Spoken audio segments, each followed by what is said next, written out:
Selamat berjumpa kembali di channel Belajar Bersama Pak Gi. Terima kasih kepada pemirsa yang telah bergabung di channel Belajar Bersama Pak Gi. Dukungan Anda sangat berarti untuk tetap berbagi ilmu dan mempersembahkan konten-konten yang bermanfaat. Jangan lupa untuk menyimak video-video terbaru dan membagikannya kepada teman-teman kalian agar lebih banyak lagi teman-teman yang bisa bergabung belajar bersama Pak Gi. Tetap semangat dan selamat belajar.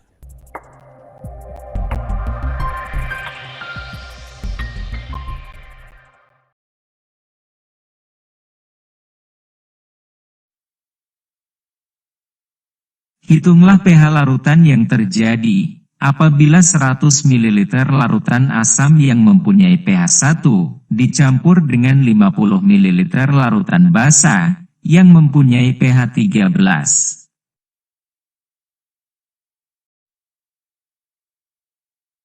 Hitunglah pH larutan yang terjadi apabila 100 ml larutan asam yang mempunyai pH 1 dicampur dengan 50 ml larutan basa yang mempunyai pH 13.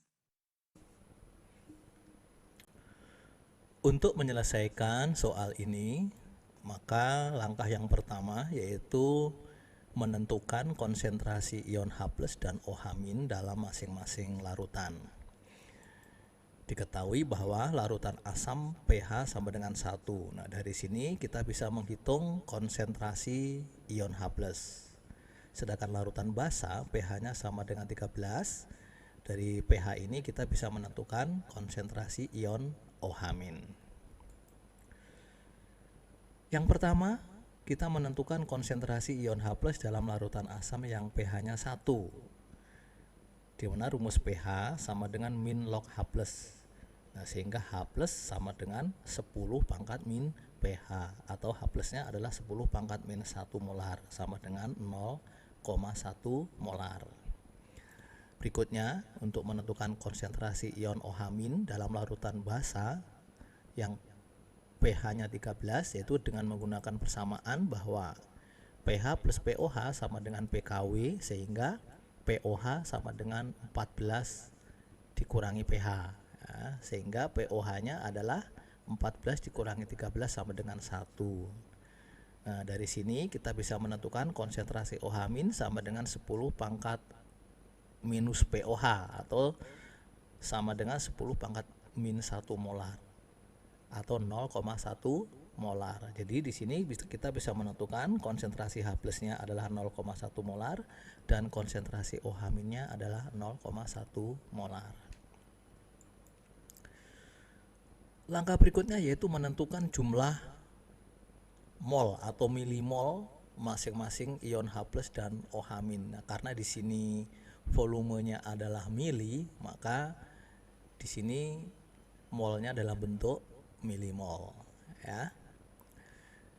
Jumlah mol ion H+ dalam larutan asam diketahui bahwa volume larutan asamnya adalah 100 mili. Konsentrasi ion H+-nya adalah 0,1 molar, sehingga mol H+-nya adalah volume dikalikan molar. Mili dikalikan molar, hasilnya adalah milimol, 10 milimol. Nah, berdasarkan hubungan antara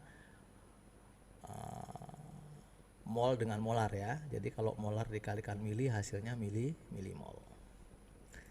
Berikutnya, jumlah mol ion OH- dalam larutan basa diketahui bahwa volume larutan basanya adalah 50 mili.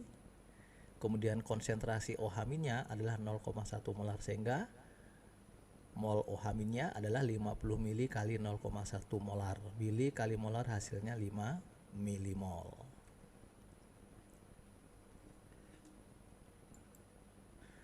Langkah berikutnya yaitu menentukan molaritas larutan yang berlebih atau sisa setelah bereaksi, di mana reaksi netralisasi yang terjadi adalah H+ plus OH- akan membentuk H2O, di mana mula-mula tadi H+-nya adalah 10 milimol, sedangkan OH-nya adalah 5 milimol. Perbandingan koefisien reaksinya adalah 1 dibanding 1. Karena mol H+ ini lebih besar, maka H+-nya akan berlebih, sedangkan OH-nya akan habis bereaksi. Ya, sehingga di sini akan dihasilkan sisa mol H+ sebanyak 5 milimol ya, di sini ya. Jadi di sini mol yang kecil ini akan habis bereaksi duluan. Sedangkan H+-nya karena lebih besar maka akan meninggalkan sisa sebanyak 5 milimol. Langkah berikutnya yaitu menentukan konsentrasi ion H+ sisa dalam campuran. Volume campurannya adalah 100 ml dari asam dan 50 ml basa, sehingga sama dengan 150 ml. Maka konsentrasi H+-nya adalah 5 milimol dibagi dengan 150 ml, hasilnya adalah 0,033 molar atau 3,3 kali 10 pangkat min 2 molar. Nah, dari sini kita bisa menghitung pH campurannya, yaitu pH sama dengan min log H+ sama dengan min log 3,3 kali 10 pangkat min 2 atau 2 min log 3,3. Log 3,3 adalah 0,52 sehingga pH-nya adalah 1,48. Nah, dari sini dapat disimpulkan bahwa pH larutan setelah pencampuran adalah 1,48, di mana larutan tetap bersifat asam karena ion H+ masih tersisa, yaitu 5 milimol.